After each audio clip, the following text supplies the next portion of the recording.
Nah, Jovi menjelaskan kalau unggahannya di media sosial itu dimaksudkan sebagai kritik terhadap Nela karena dianggap sering pamer, kata dia gitu. Yo geng, tekan tombol subscribe geng. Halo geng, welcome back to Kamar Jerry.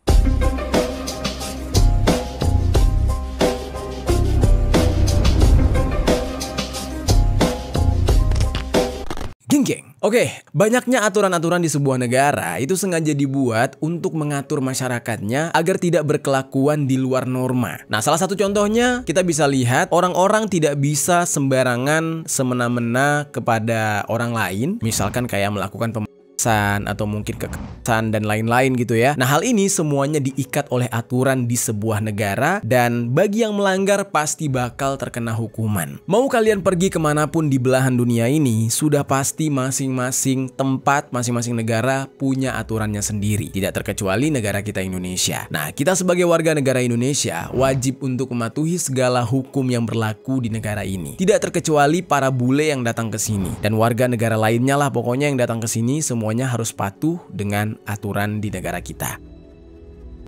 Dikarenakan setiap orang itu harus taat terhadap hukum dimanapun mereka berada, pada akhirnya timbul sebuah kesadaran bagi orang lain. Misalkan nih, kalau mereka tahu ada sesuatu yang melanggar gitu ya, atau ada orang yang berbuat kejahatan, pasti orang tersebut akan tergerak hatinya untuk melaporkan kepada pihak yang berwajib. Dan tindakan seperti ini masuk ke dalam tindakan yang baik untuk membantu menegakkan hukum itu sendiri. Karena logikanya gini geng, kalau kita nggak mau terjadi sesuatu yang buruk terhadap diri kita yang disebabkan karena adanya orang jahat, ya kita juga nggak boleh tinggal diam. Ketika kita melihat adanya tindakan kejahatan, kita wajib untuk melaporkan hal itu. Supaya apa? Supaya kita juga tidak menjadi korban. Tapi nih geng, yang jadi pertanyaannya, gimana kalau orang yang melaporkan, misalkan kita nih, yang melaporkan sebuah kasus kejahatan, tapi justru menjadi pihak yang disalahkan? Nah, ini ironi banget ya. Dan hal-hal seperti ini ternyata juga banyak terjadi di Indonesia. Gue contohin aja yang paling kecil nih ya. Nah, misalnya nih, kalian melihat adanya orang yang terkena musibah di jalan. Tiba-tiba kalian nolong, tapi ketika kalian nolong, kalian malah diteriakin sebagai pelakunya, sebagai penyebab dari musibah itu. Terus kalian mendapatkan perlakuan yang tidak mengenakan. Nah, itu kan jadinya nyebelin banget. Kita sudah berniat baik, tapi malah kita yang ikut-ikutan dapat musibahnya. Nah, di video kali ini, gue bakal membahas nih mengenai ironinya orang-orang yang mencoba untuk melaporkan tindakan kejahatan, tetapi malah mereka yang mendapatkan imbas buruknya. Dan di dalam pembahasan ini, kita bakal membahas atau mengambil 3 buah kasus yang terjadi di negara kita Indonesia. Yang pertama, kita akan membahas tentang kasus yang dialami oleh seorang jaksa yang bernama Jovi Andrea Bahtiar, yang mana dia ini memviralkan di sosial media mengenai seorang staf Kejari dari Tapanuli Selatan yang menggunakan mobil dinas dari Kepala Kejari Tapanuli Selatan untuk kepentingan pribadi.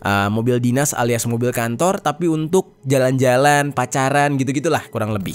Nah, inilah postingan saya.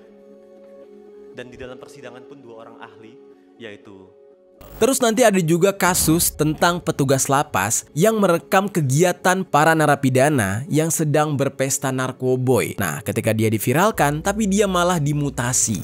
Para lawyers, para aliansi, bantu saya. Terus yang terakhir kita bakal membahas sebuah kasus yang dialami oleh seorang anggota kepolisian yang bernama Ibda Rudisoik ketika beliau berhasil mengungkap tentang kasus mafia BBM, tapi malah Ibda Rudisoik ini disalahkan dan dia diberhentikan secara tidak hormat dengan alasan menyalahi kode etik. Saya salah, saya pasti mohon maaf kepada oknum-oknum termasuk Bapak Kapolda.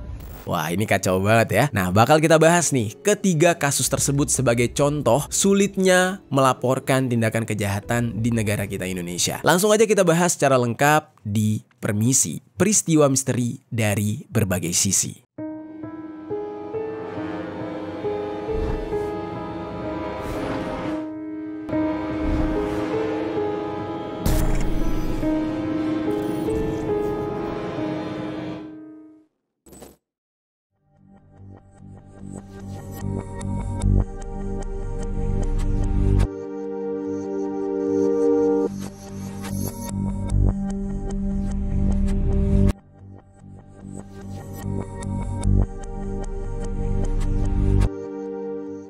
Oke, kita langsung masuk ke dalam pembahasan pertama, yaitu kasus dari jaksa yang bernama Jovi.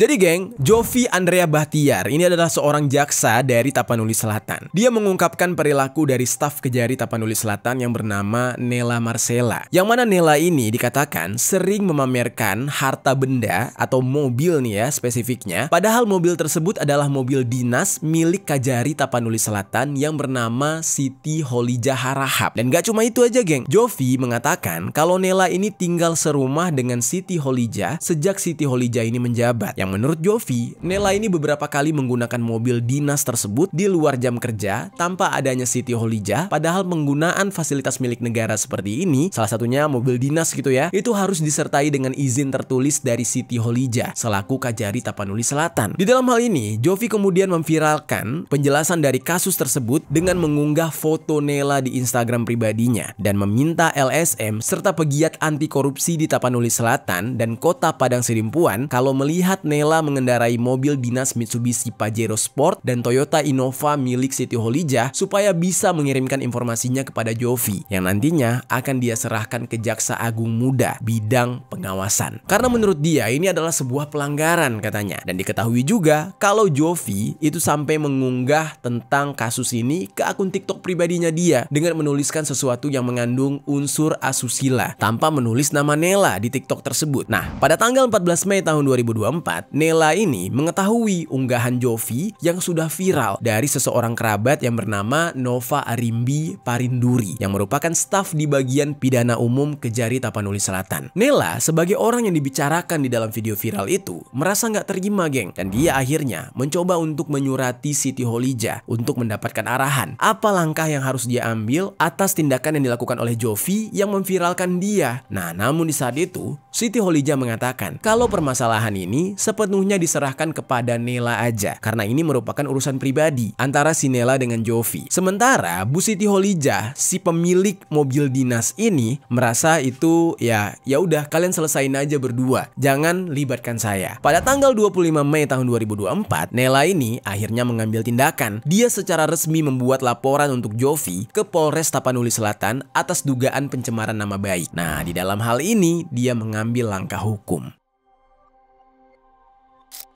Lalu geng, setelah menerima laporan dari Nela, pihak Polres Tapanuli Selatan melakukan penyelidikan dan penyidikan. Polres Tapanuli Selatan di saat itu mencoba untuk memanggil Jovi sebanyak 2 kali untuk memberikan keterangan sebagai saksi. Tapi Jovi nggak pernah datang alias mangkir dari panggilan. Kemudian singkat cerita, pada tanggal 21 Agustus sekitar jam 11 siang, pihak kepolisian mendatangi rumah si Jovi ini dan langsung membawa dia ke kantor polisi. Setelah tiba di kantor polisi pada jam 1, Jovi langsung diperiksa sebagai saksi, dan berdasarkan dari hasil pemeriksaan, Jovi ini mengakui perbuatannya. Nah, dia bilang memang dia yang memviralkan hal itu, ya tapi tujuan dia katakan dia ingin membongkar sebuah penyelewengan gitu. Berlanjut pada jam 8 malam, penyidik Satreskrim melakukan gelar perkara dengan menyimpulkan kalau Jovi ini bisa ditetapkan sebagai tersangka. Dan 1 jam kemudian, penyidik melanjutkan pemeriksaan terhadap Jovi, namun kali ini dia bukan diperiksa sebagai saksi, tapi sudah naik statusnya menjadi tersangka. Nah, setelah diperiksa, Polres Tapanuli Selatan langsung membuat surat perintah penangkapan terhadap Jovi. Dan singkat cerita, keesokan harinya, tepat pada tanggal 22 Agustus jam 10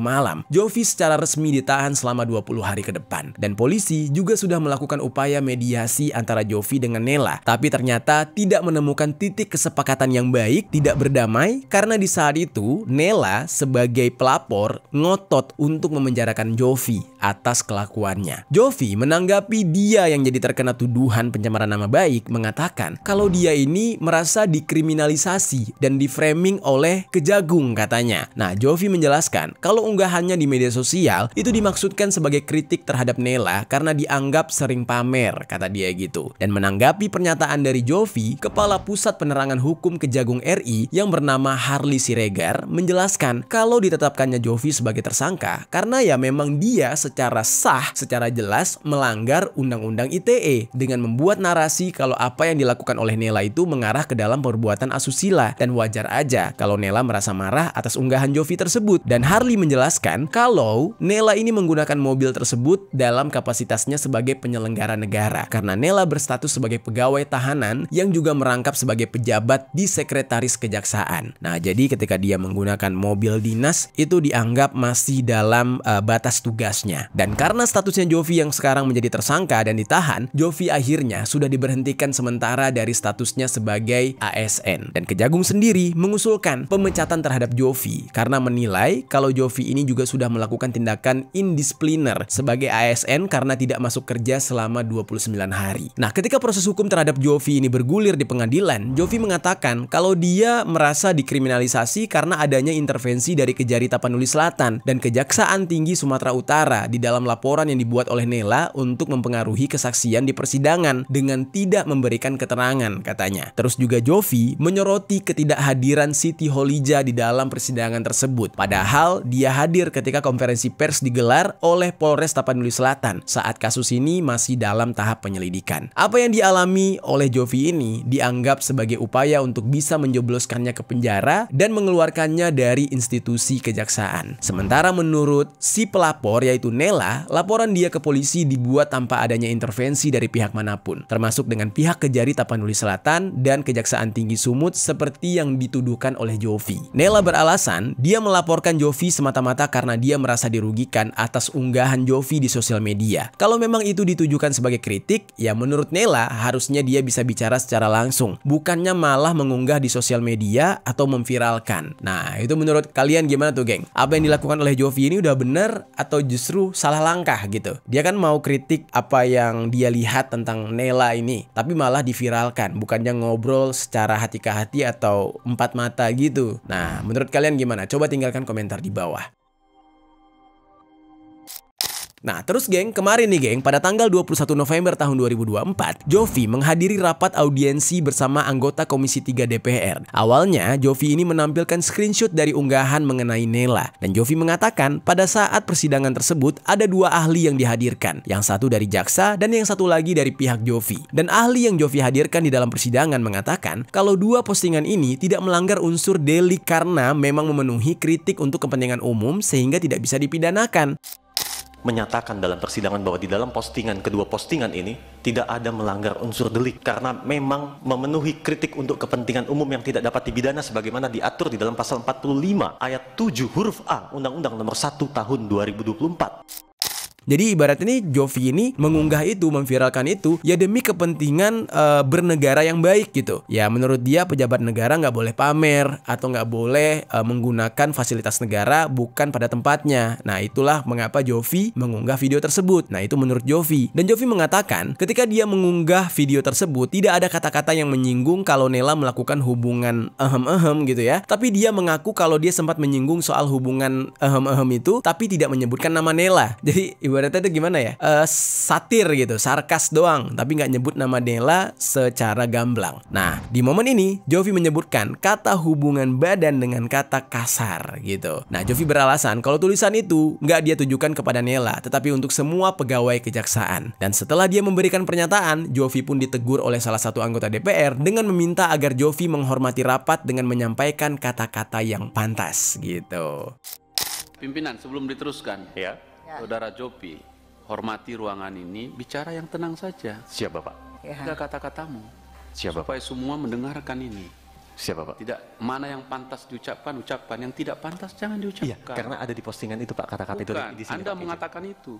Ya, ada di Ingatkan sini, Pak. itu, lewat pimpinan, saya ingatkan saudara. Nah itu kasus yang pertama geng ya. Niatnya pengen mengkritik, niatnya pengen menyampaikan sebuah penyelewengan. Ini menurut pandangan dia ya, menurut dari apa yang gue lihat. Gue nggak tahu sih nyatanya tuh gimana. Apakah pegawai kejaksaan yang bernama Nela itu benar-benar menyelewengkan atau enggak. Tapi ini kan menurut sudut pandangnya si Jovi. Kalau memang apa yang dibicarakan oleh Jovi itu benar, ya sayang banget gitu ya ketika dia berkata benar tapi dia salah langkah, malah dia yang dipenjara, malah dia yang dipidanakan. Nah, kita harus ambil pelajaran dari kasusnya dia ini. Oke, sekarang selanjutnya kita akan membahas ke kasus yang kedua. Kasus yang kedua ini dialami oleh seorang petugas lapas yang bernama Robi Adriansyah.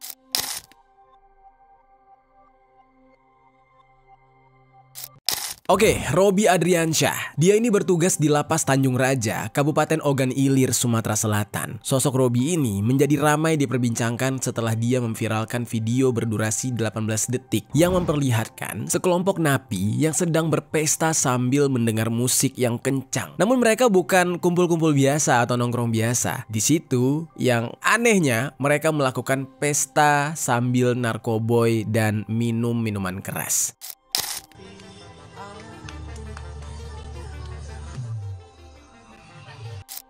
Video tersebut viral di mana-mana dan menjadi perbincangan oleh netizen-netizen. Nah, netizen mempertanyakan dari mana narapidana ini bisa mendapatkan narkoboy dan miras. Karena kan seharusnya barang-barang seperti itu tidak mungkin ada dan beredar di dalam lapas. Tapi kok para napi ini bisa menggunakannya, bahkan sampai berpesta beramai-ramai. Apakah hal seperti ini memang sudah menjadi sebuah hal yang wajar di lapas gitu atau gimana? Dan gak berselang lama setelah video ini jadi viral, tiba-tiba saja Robby yang memviralkan video tersebut malah dimutasi, geng. Nah, dia ini dimutasi pekerjaannya alias dipindahkan ke rumah penyimpanan benda sitaan negara atau Rupbasan yang berlokasi di Ogan Komering Ulu, Sumatera Selatan pada tanggal 9 November tahun 2024. Kenapa bisa hal ini terjadi? Bukannya yang dilakukan oleh Robby ini adalah sesuatu yang benar. Dia itu memviralkan alias memberitahu masyarakat bahwa terjadi kecurangan di dalam lapas. Nah, tapi malah dia yang ditumbalkan. Dan hal ini disampaikan oleh Kepala Lapas Tanjung Raja yang bernama Badarudin. Badarudin ini mengatakan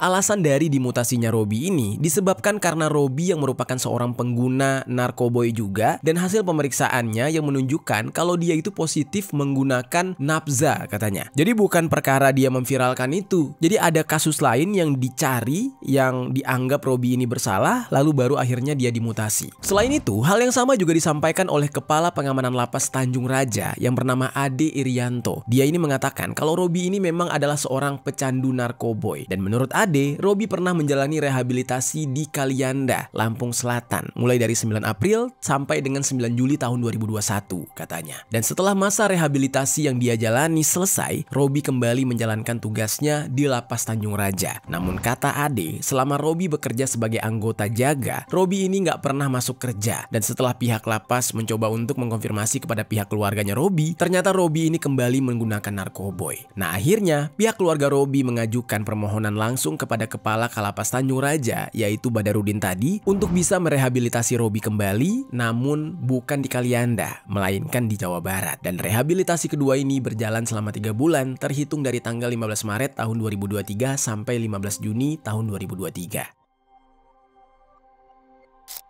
Nah, rada nggak nyambung ya, geng, dengan apa yang dilakukan oleh Robby. Bukannya justru Robby ini membongkar tindakan kejahatan, tapi kenapa malah hal-hal buruk tentang dia yang justru dibongkar ke publik gitu. Nah, bukannya diapresiasi, tapi malah dia yang terkena imbas dari tindakannya sendiri. Nah, lalu geng, kita lanjutkan lagi nih. Setelah si Robby ini menjalankan rehabilitasi yang kedua, Robby kembali melaksanakan tugas dan ditempatkan menjadi staf umum. Hanya saja, menurut keterangan dari Ade, Robby ini ternyata kembali berulah karena dia nggak pernah masuk kerja tanpa keterangan selama 67 hari berturut-turut, mulai dari tanggal 3 Januari sampai 23 Maret tahun 2024. Nah, oleh karena perilaku Robby itu, Robby akhirnya dianggap tidak profesional dan dia diperiksa oleh tim dari Inspektorat Jenderal Kemenkumham atas dugaan pelanggaran kedisiplinan pegawai. Dan Robby pun dijatuhi hukuman disiplin berat berupa penurunan kelas jabatan setingkat lebih rendah selama 12 bulan. Dan kemudian, karena memiliki riwayat sebagai seorang pengguna, diputuskanlah agar Robby ini dirawat di Rumah Sakit Ernaldi Bahar,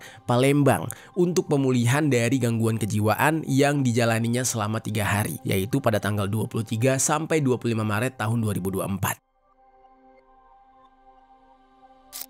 Nah, kemudian geng, berdasarkan keterangan dari Kemenkumham Sumatera Selatan yang bernama Mulyadi mengatakan kalau tidak ada pesta narkoboy seperti apa yang dituliskan oleh Robby di dalam videonya. Tapi Mulyadi itu nggak menyangkal kalau memang ada handphone yang bisa masuk ke dalam lapas tersebut, tapi Mulyadi tidak tahu bagaimana handphone itu bisa masuk ke sana. Nah, jadi ceritanya dari video itu dibilang itu nggak ada narkoboy. Orang videonya nggak jelas gitu kan. Nah, itu cuman ya nongkrong-nongkrong pesta-pesta gitu. Tapi ya tidak bisa dipungkiri di sana kita bisa lihat sendiri ya geng, kalau pesta itu tuh ada sesuatu yang beda gitu. Nah pelanggaran yang dia framing adalah soal handphone. Nah dia bilang dia nggak tahu gimana ceritanya bisa ada handphone yang masuk ke dalam lapas. Wah menurut kalian percaya nggak geng?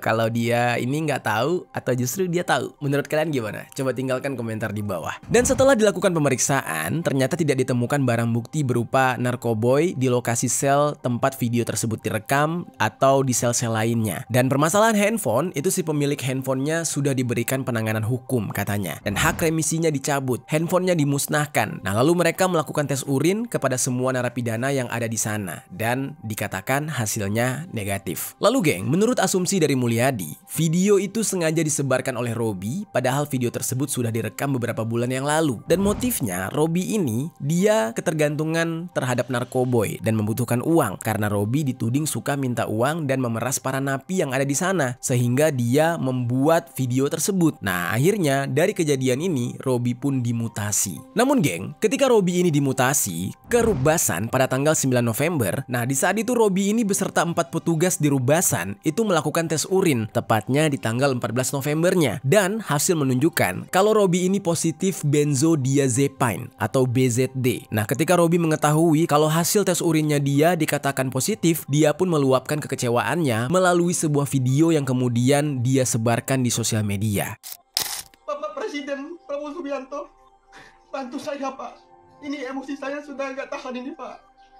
Saya sampai meneteskan air mata Pak. Demi negara Indonesia maju Bapak.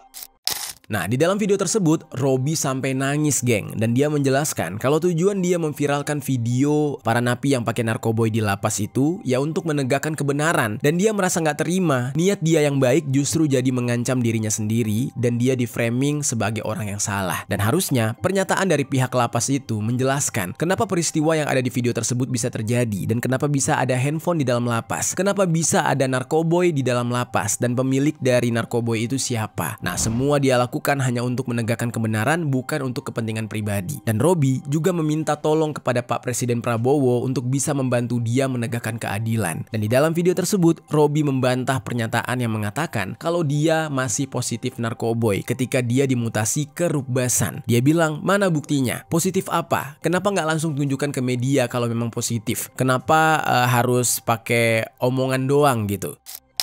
Saya secara pribadi, secara hati sebenarnya tidak memaafkan. Namun, Bapak bicara seperti itu, Bapak berurusan sama Allah, Bapak. Saya mengadu sama Allah, Bapak. Biar ini terbungkam semua. Biar ini melebar luas ke seluruh masyarakat. Nah, Robby membenarkan kalau dia memang positif, tapi positifnya itu adalah positif benzodiazepine atau yang lebih dikenal dengan benzo. Benzo ini sendiri adalah obat penenang yang biasanya digunakan sebagai obat untuk gangguan kecemasan atau panic attack. Dan Robby menjelaskan kalau dia memang ada riwayat penyakit dan diberikan obat oleh seorang dokter yang bernama Abdullah Syahab dari Rumah Sakit Ernaldi Bahar katanya. Nah, jadi obat itu bukan sebagai pengganti narkoboy seperti yang dituduhkan. Nah, Robby juga mengakui dan tidak mengelak kalau dia memang pernah direhabilitasi sebanyak 2 kali. Tapi dia mengaku kalau itu udah menjadi bagian dari masa lalunya dia. Sehingga pernyataan yang mengatakan kalau dia adalah pengguna narkoboy atau seorang pecandu itu benar-benar seperti mencari-cari kesalahan dia atas kebenaran yang dia lakukan.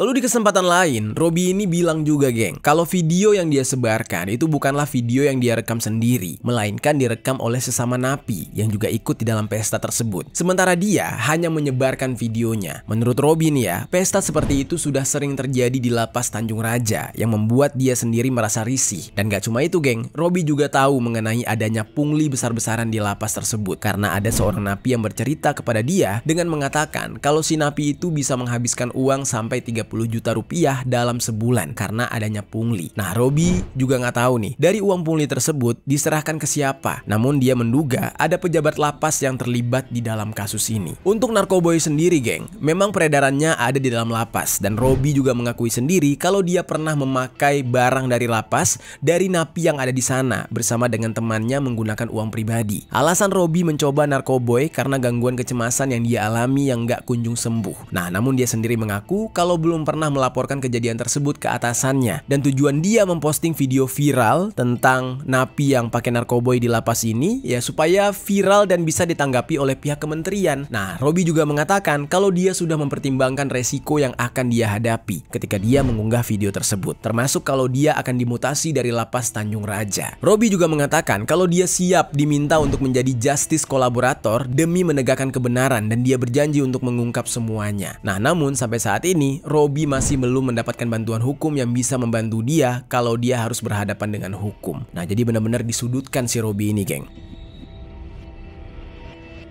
Lalu sementara itu, geng, Direktorat Jenderal Permasyarakatan dari Kementerian Imigrasi dan Permasyarakatan atau IMIPAS sudah menonaktifkan Badarudin selaku Kepala Lapas Tanjung Raja agar dia diperiksa mengenai video yang diviralkan oleh Robby. Nah, di dalam kasus ini berbeda dengan kasus yang sebelumnya ya. Kalau kasus sebelumnya itu kan langsung si penyebar videonya yang disudutkan, langsung dihukum gitu ya. Nah, tapi kalau di kasusnya Robby ini, dia memang dimutasi oleh kalapasnya atau kepala lapasnya. Tapi si kepala lapasnya harus berurusan dengan hukum. Nah, lalu selain itu, Dirjen Permasyarakatan juga sudah menonaktifkan yang namanya Ade Irianto selaku Kesatuan Pengamanan Lembaga Permasyarakatan. Untuk posisi kepala lapas saat ini sudah ditunjuk seorang pelaksana harian atau PLH yang bernama Wahyu Hidayat. Nah, selain Badarudin dan Ade, IMIPAS juga akan memeriksa Robby. Kalau memang terbukti yang dilaporkan oleh Robby ini terjadi gitu ya, maka Dirjen Permasyarakatan akan memberikan tindakan tegas.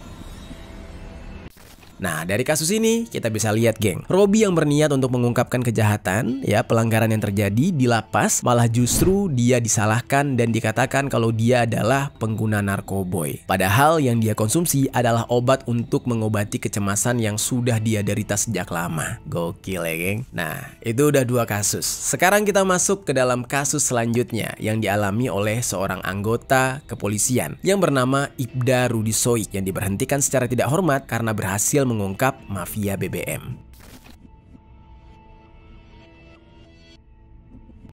Di kasus yang terakhir ini, gue bakal menceritakan mengenai seorang anggota kepolisian. Namanya itu adalah Ibda Rudi Soik. Namanya dia mencuat pertama kali bukan ketika dia berhasil membongkar mafia BBM, tapi sebelumnya, tepatnya pada tahun 2014, Ibda Rudi Soik ini pernah menghadiri sebuah acara TV, yaitu Mata Najwa, sebagai pembicara terkait perdagangan manusia yang ada di NTT. Nah, di dalam acara TV tersebut, Ibda Rudi ini sebagai bagian dari penyidik Satgas Human Trafficking pada Polda NTT itu menceritakan mengenai sindikat mafia perdagangan orang yang ada di wilayahnya. Nah, setelah mengetahui adanya aksi tersebut, Ibda Rudi Soik melaporkan atasannya yang saat itu menjabat sebagai Direktur Kriminal Khusus atau Dirkrimsus Polda NTT ke Komnas HAM dan Ombudsman. Nah, alasan Ibda Rudi melaporkan atasannya sendiri karena atasannya itu yang menghentikan penyidikan dia terhadap kasus puluhan pekerja imigran ilegal sehingga ada dugaan kalau si atasannya ini terlibat di dalam jaringan kejahatan tersebut. Nah, tapi anehnya nih, geng, setelah dia menjadi pembicara di Mata Najwa, Ibda Rudi ini malah ditangkap dengan tuduhan sudah melakukan penganiayaan terhadap seorang warga Kupang yang diduga menjadi perekrut pekerja migran di saat itu. Nah, jadi dia mencoba untuk melakukan sebuah tindakan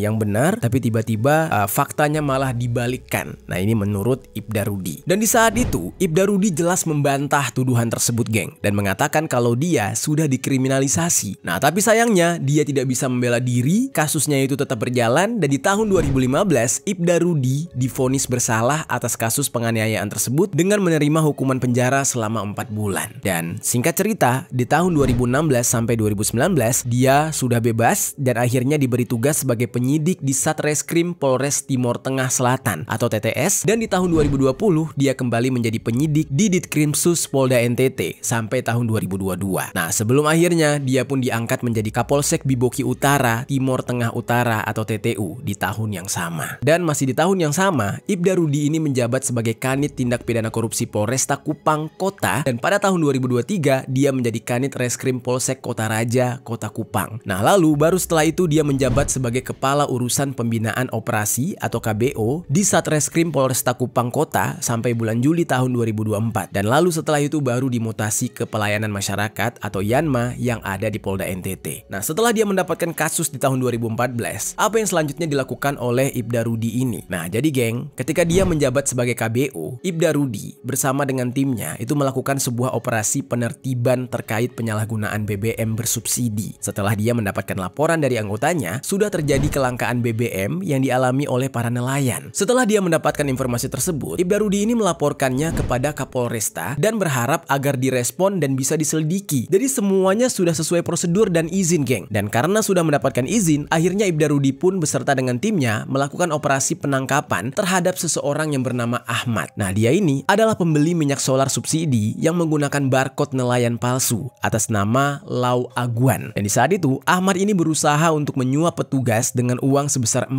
juta rupiah. Tapi usahanya tersebut ternyata gagal. Ibda Rudi beserta dengan timnya kemudian menemukan BBM jenis solar yang ditampung atau ditimbun di rumahnya si Ahmad ini. Dan Ahmad sendiri adalah seorang residivis dengan modus menjual minyak ke perbatasan Timor Leste menggunakan mobil tangki industri.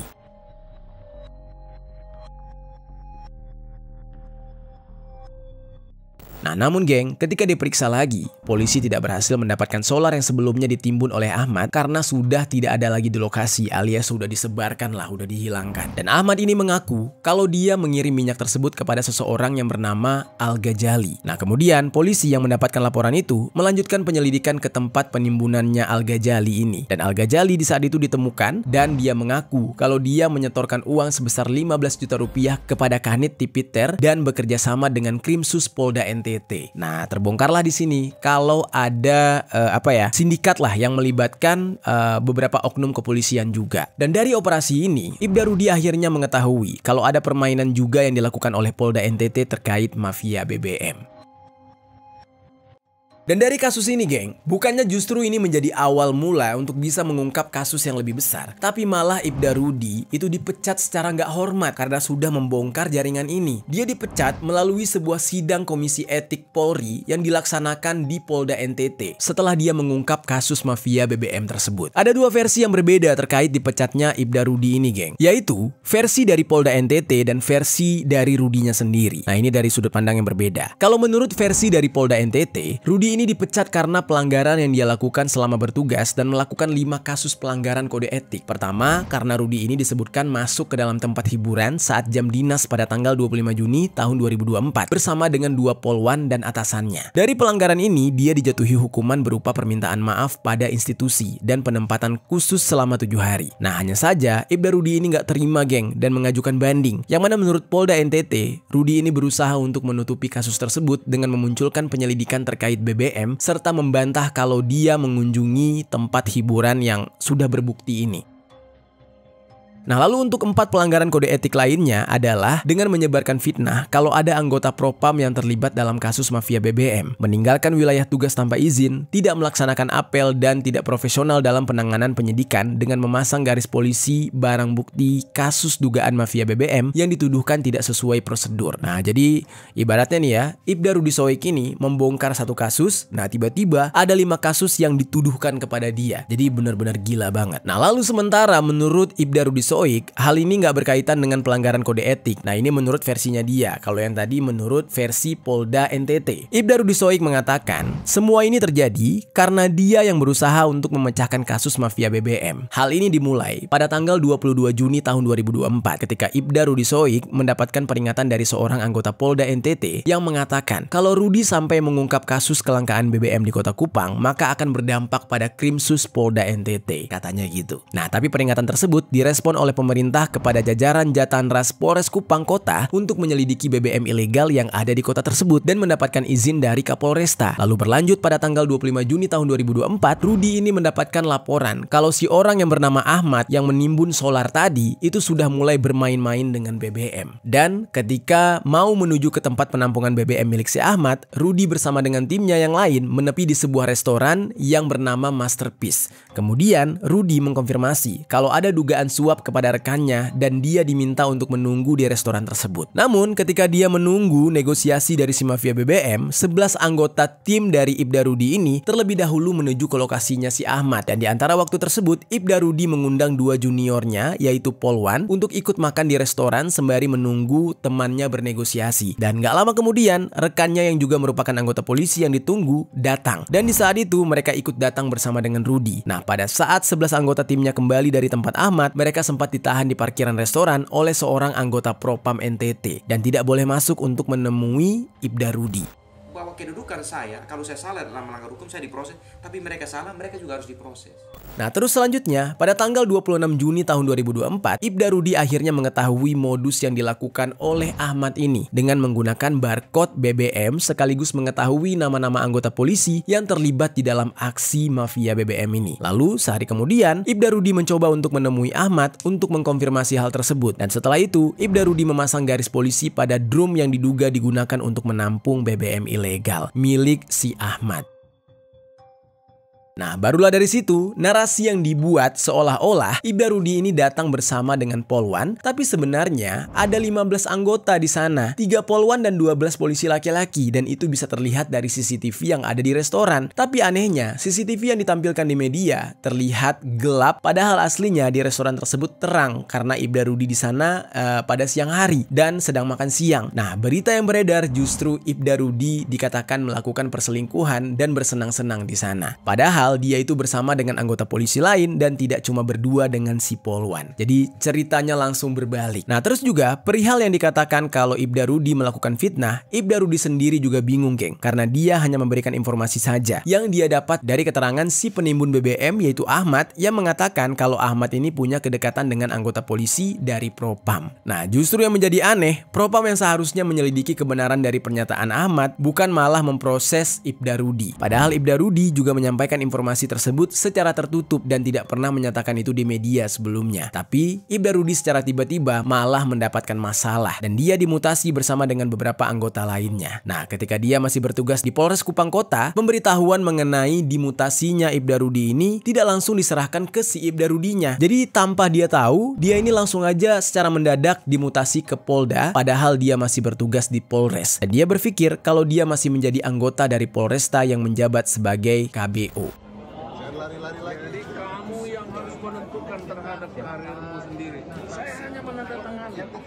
Nah, ketika dia ini masih bekerja di Polresta pada tanggal 5 atau 6 Juli, Ibda Rudi ini berangkat ke Jakarta karena ada urusan keluarga. Dan dia berangkatnya itu di hari Sabtu dan Minggu, bukan di hari kerja, bukan di hari dinasnya dia. Dan Ibda Rudi berpikir kalau itu adalah hari libur. Ketika di hari Seninnya, Ibda Rudi dibuatkan laporan polisi dengan alasan meninggalkan daerah tugas tanpa seizin pimpinan. Jadi, udah tuh, semua kesalahan dilimpahkan ke dia. Dan kasus yang menyeret nama Ibda Rudi ini sudah disampaikan di rapat dengar pendapat yang dilakukan oleh Komisi 3 DPR yang juga menghadirkan Kapolda dari NTT, yaitu Irjen Pol Daniel Tahimonang Silitonga. Dan menurut keterangan dari Pak Daniel ini, Rudi belum menjalankan hukuman atas kasus ini dan masih ada waktu 30 hari untuk proses sidang banding.